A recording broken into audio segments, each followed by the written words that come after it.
Evan Guessant, l'international ivoirien évoluant à l'OGC Nice, qui enflamme les compteurs en ce moment, qui marche sur l'eau, qui est dans une très bonne dynamique en club.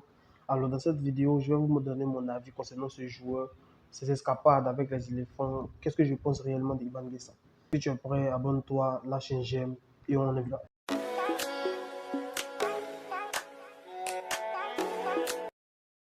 Salut à vous les gars, bienvenue dans cette nouvelle vidéo.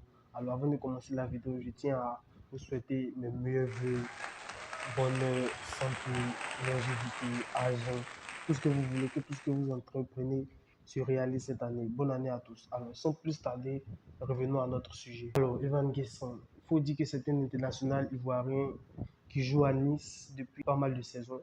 Il avait été déjà remarqué par certains spécialistes ivoiriens qui le réclamaient et tout ça, parce qu'il enchaînait les belles performances à Nice avec son compatriote Jérémy Boga. Il forme un super duo là-bas, il est titulaire, il enchaîne, il marque des buts et il fait de très bonnes performances. Alors, qu'est-ce que je pense du joueur? Evan Guessant a connu sa première convocation avec les éléphants. Donc, Faye MS a fait appel à Evan Guessant en juin 2024, lors de la trêve internationale, lors des éliminatoires de la Coupe du Monde 2026 qui se tiendra en Amérique. Donc, il a fait sa première convocation en juin 2024 lorsqu'on jouait contre le Gabon à Korogo, un match gagné par 1 but à 0 avec le magnifique but de Seko Fofana et le retour où on a fait 0-0 au Kenya. Donc c'est là qu'il a connu entre griffes sa première convocation. Lors du match contre le Kenya, il n'a pas été titularisé. Il n'a pas été titularisé, il a joué après. C'est lors des autres trêves, lors de la trêve du mois de septembre, du mois d'octobre, du mois de novembre, qu'il a pu jouer avec les éléphants. Par rapport à ses performances, il faut dire que c'est un joueur qui n'est pas, qui a besoin de s'adapter. Bon, il a eu beaucoup de minutes, je suis d'accord, mais il a besoin un peu de temps de s'adapter. Parce que si un joueur arrive à briller en club, qui marque des buts, qui fait des passes décisives, qui est décisif, qui est titulaire en club, pourquoi il peut ne pas s'imposer en sélection? Parce que là, sa place est très menacée avec la montée en puissance d'un garçon comme Bayo Vakou qui joue à Watford en Championships.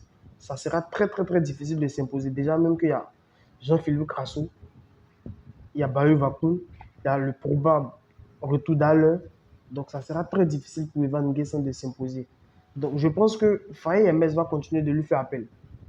Il va continuer de lui faire appel, mais c'est au garçon normalement de pouvoir saisir sa chance.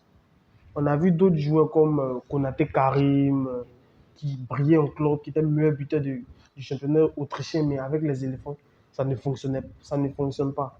Mais je sais que Evan Guessant saura surmonter toutes ces difficultés-là. Il joue en Europa League, il est titulaire, il enchaîne des belles performances.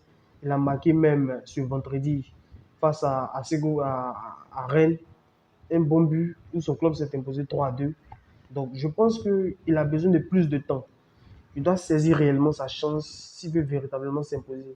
Parce que là, avec le retour de Bayo Vakoun, il faut dire qu'il ne va pas avoir beaucoup de minutes. Parce que le match que Bayo Vakoun a sorti face au Tchad, au Félicia, je pense que c'est clair que lors des prochaines trêves, lors de la trêve du mois de mars, il sera forcément titularisé par le sélectionneur. Donc les petites minutes, les 10 minutes, les 5 minutes qu'il va avoir, ça sera le moyen pour lui de convaincre d'être décisif. Je me rappelle même de son loupé face à la Zambie ou face au Tchad. Rappelez-moi, dites-le-moi dans les commentaires, face à la Zambie, face au Tchad, lors des éliminatoires de la CAN, son raté qu'il a fait, c'était scandaleux. Parce que là, il recevait la passe et il n'a pas mis ça au fond. Ça, ce sont des signes qui indiquent qu'il est en manque de confiance. Il est en manque de confiance. On va essayer d'autres joueurs. On va lui faire confiance. On va toujours lui faire appel pour il va essayer de grappiller les petites minutes qui restent.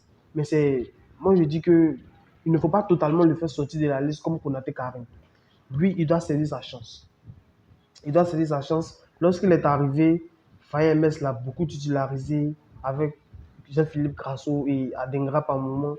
Il l'a beaucoup titularisé, mais il n'a pas rendu cette performance, cette titularisation-là par des bonnes prestats, par des buts, par des passes décisives.